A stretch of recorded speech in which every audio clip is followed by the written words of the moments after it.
gosh, I want to move to Ventura. This is obviously a happening place as far as poetry goes, and just friendship and fun. So I did bring my band, Rob Hodges, and I never quite know what will happen when we read and play together, so just know that I'm going to be surprised, and Rob will probably be surprised as well. How's the sound? Am I? Good. Okay, good. Thank you.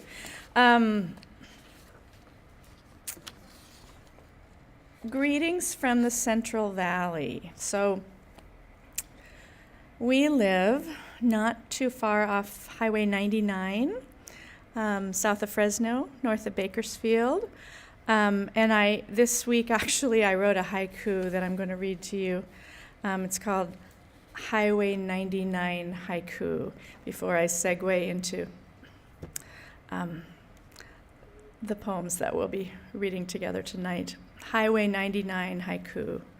Summer wind blows dust through the rusty shopping cart piled with tumbleweeds. That's the Central Valley. So it's really fun to be over here in beautiful Ventura, and it one of the things we've enjoyed, we've been staying with my folks who live in Santa Barbara, and in Ventura and in Santa Barbara we've been enjoying gardens and just the verdant, in spite of the drought, a lot of verdant life. And so the first set of poems that I'll read are garden-related poems. Stems. Lately, I catch myself less interested in flowers than what precedes them. Those leggy necks, ribbed and weaving, wandering skyward, hilariously furred, or thorny, or sinewed, or silken, metaphorical as serpents, durable as doves, monastic, capacious, muscular and umbilical as drinking straws, as question marks submerged in molten earth, delivering answers that look for all the world like cornflowers.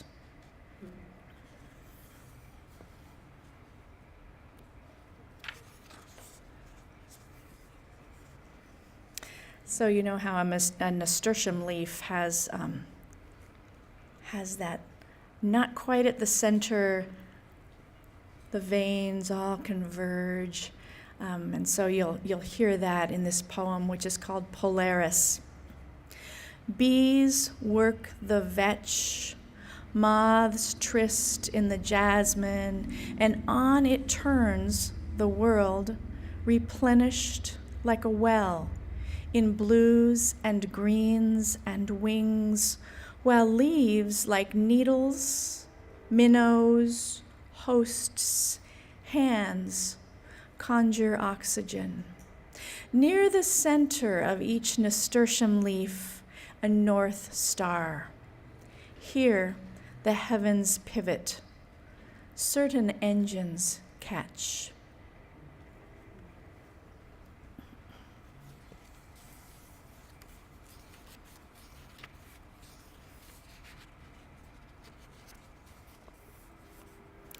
Phil mentioned Laurent Bachelard, who will be reading for that delicious chocolatey thing. I wish I could attend next week. And Laurent has a poem that has this image in it. When I first met her, she said, I've got that image too. And it is that of a web with pollen in it. And this is called Little Web. Someone's shaken pollen into the little web. You suspect the sunflower, though it's hard to think straight, hard to do anything but go back to sleep and finish the dream over which, like the wind, or love's decedents, you have no control. Just so with the spider, the pollen. Love's a free fall, time's a fable. Love's the only time you've got.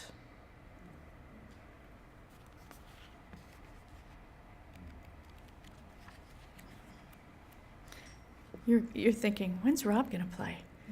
I think it's coming up.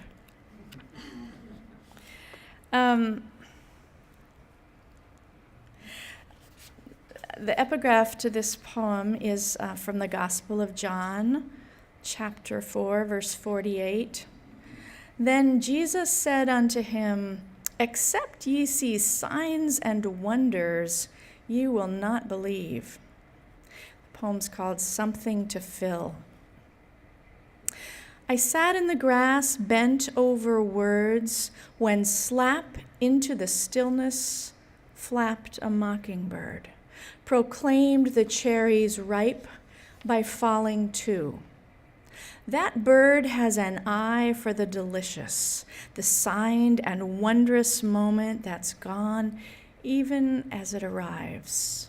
I spilled my pages, ran for a bucket, a bowl, something to fill.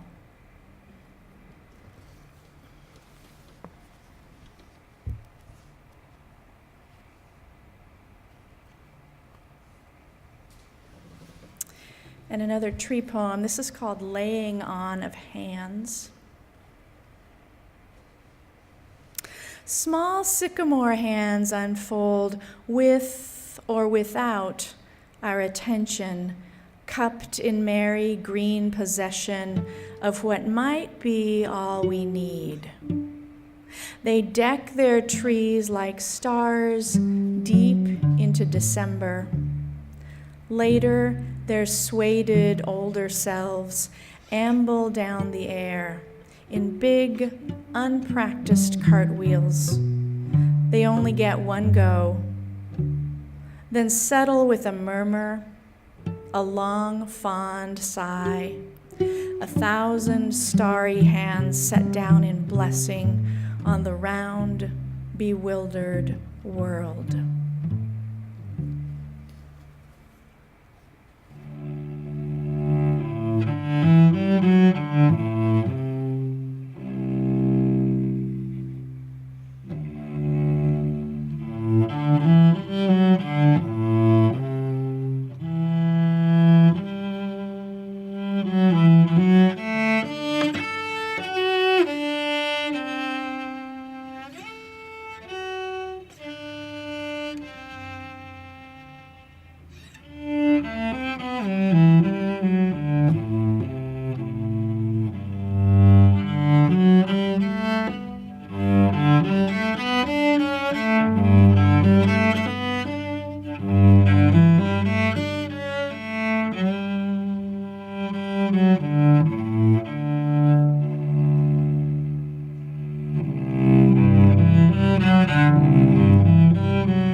Especially like the contribution of the motorcycle.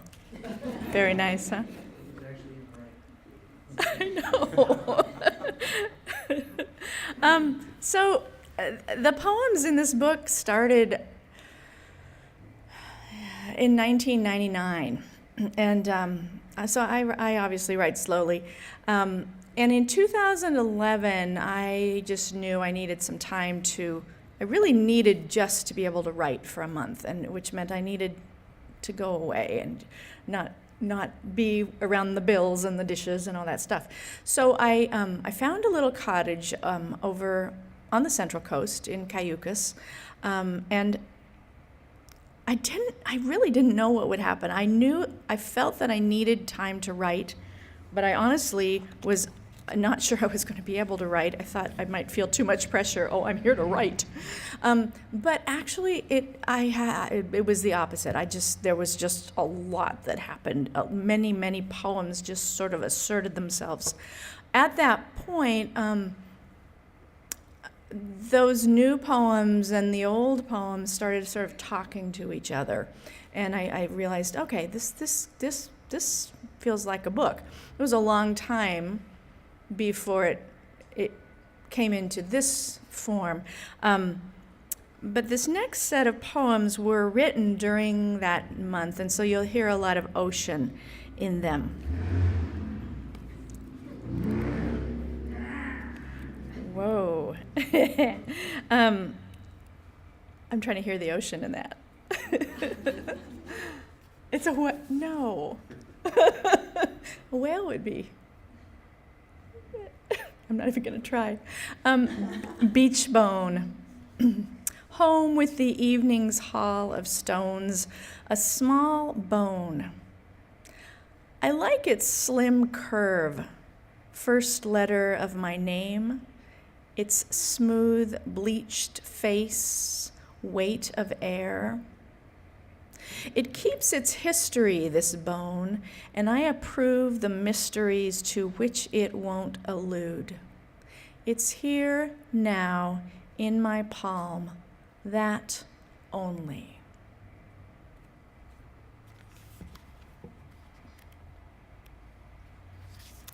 One morning, I walked out onto the beach in Cayucas, and I saw the subject of this poem. Couch on the beach. Someone dragged a hide-a-bed onto the sand last night. This morning, there it sits, empty as an open clam, clearly slept in, face to face with the Pacific, less graceful than a Massey Ferguson and less expected. Even the dogs, after marking it theirs, shake their heads. Still, I recognize the impulse, the urge to reach the furthest edge, west of west, press up so close and hard to beauty that it surges in, then sweeps me new and desolate, then enters me again.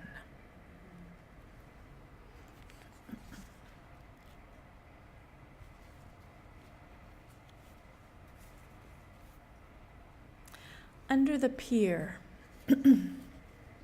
Stand beneath the pier and look straight up. Daylight slats, strange colors. Your life in ribbons will sting your eyes, stain your face, suggest translations of your errand in this slim, salted shadow.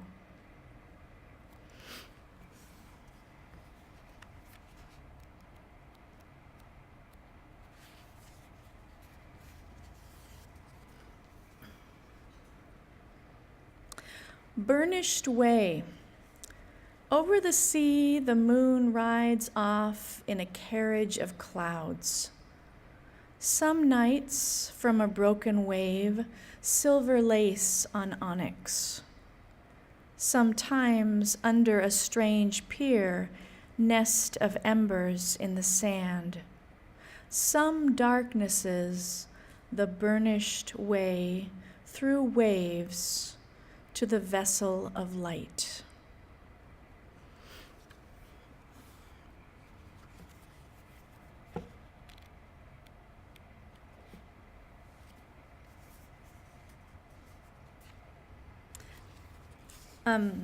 This poem,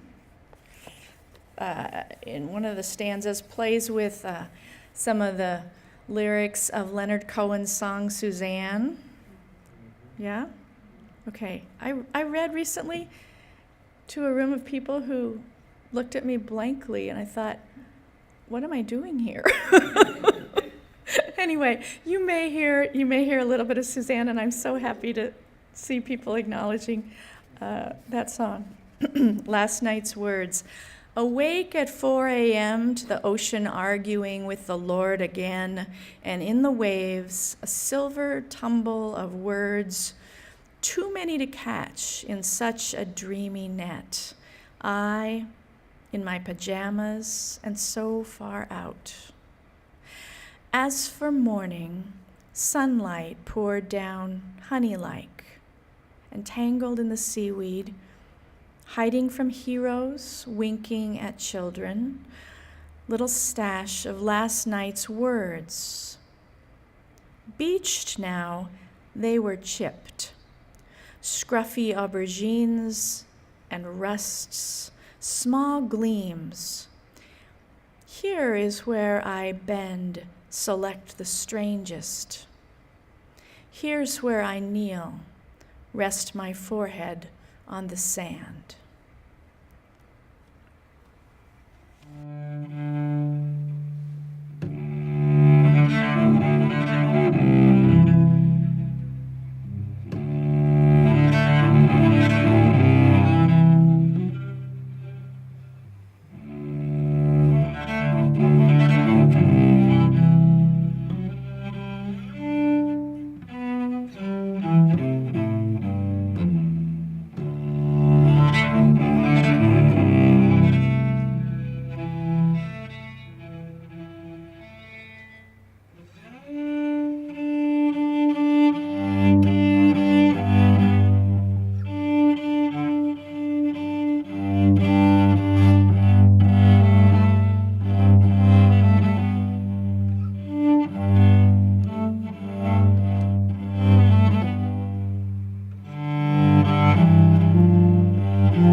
Because we're in a library, I'm going to read a poem called Homage to Old Library Books and Childhood.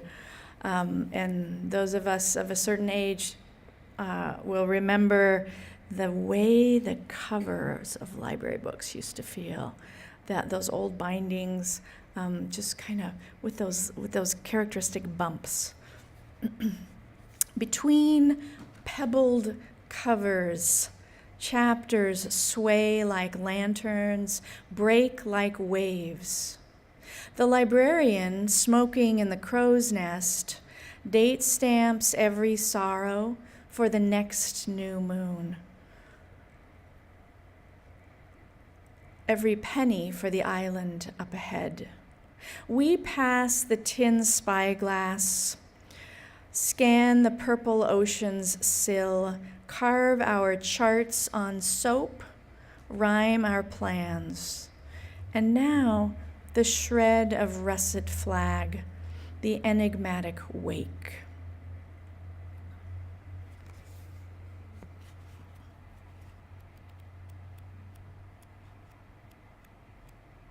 If I do an analysis of my poems, I realize most of them are the sort of the seed is an image, but sometimes it's a word or a phrase, and this is a poem that considers, or at least that grows out of a consideration of the word quick and the different ways we use that word. Legends of quick.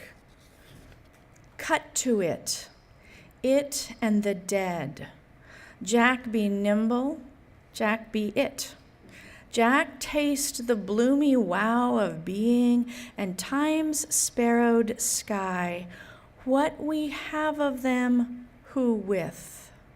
O pronoun and preposition, O ink smudge, eyelash, largesse of small things, wink and pluck of them, sparkle and muck of it all, us all, vaulting the candlestick.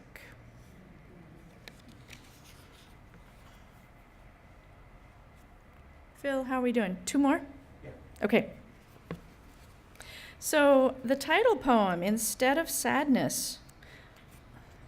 The funny thing is, I think of this poem as an ocean poem, but I don't know that anybody else would. I think of it that way because I wrote it that month at the ocean.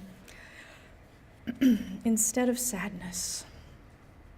I'm lying in the bathtub thinking about death, land that welcomes every immigrant, no questions asked, no quotas, no wall along the border. More and more of those I love, not to mention acquaintances and people I've only read about or seen on the news, have packed nothing and moved there. But I don't know. I have what's probably an irrational devotion to the mess I'm in right here, a lot of which I've made with my own hands. And I would miss my books, a couple of movies from the 90s, dollar stores.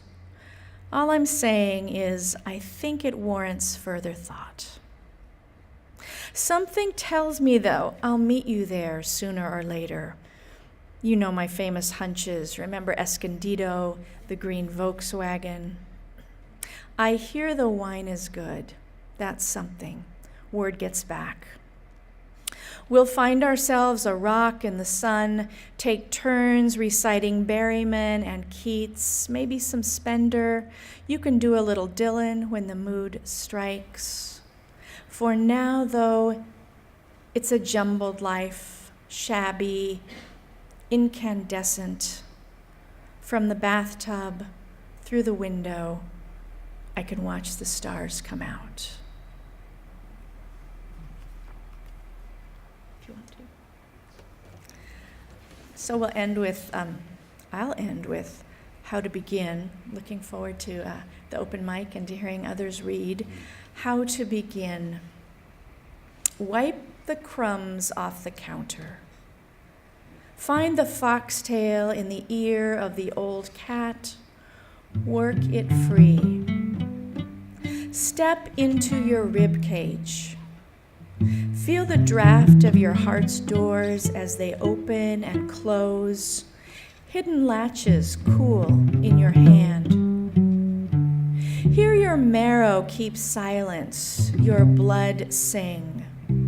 Finch talk in the bush outside the window. You're a small feather, winged seed, wisp of cotton. Thread yourself through a hole in the button on the sill. You're a strand of dark thread, stitching a word to a river. Then